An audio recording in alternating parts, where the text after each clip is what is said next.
ইসলাম যে ব্যক্তি গ্রহণ করবে অর্ধেক ইসলাম মানার কোনো চান্স নাই, অর্ধেক ইসলাম মানার কোনো সুযোগই নাই।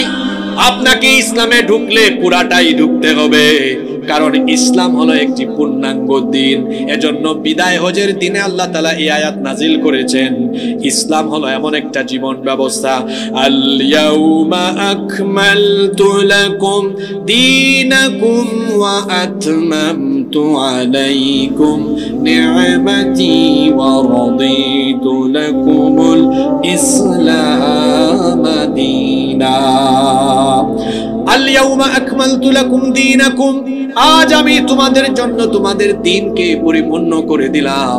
ওয়া আতমামতু আলাইকুম নি'মাতি, তোমাদের উপর আমার নিয়ামতকে আমি সম্পূর্ণ করে দিলাম।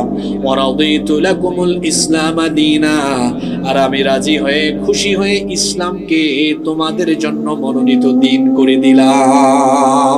এটা পূর্ণাঙ্গ জীবন ব্যবস্থা, পরিপূর্ণ, কমপ্লিটেড।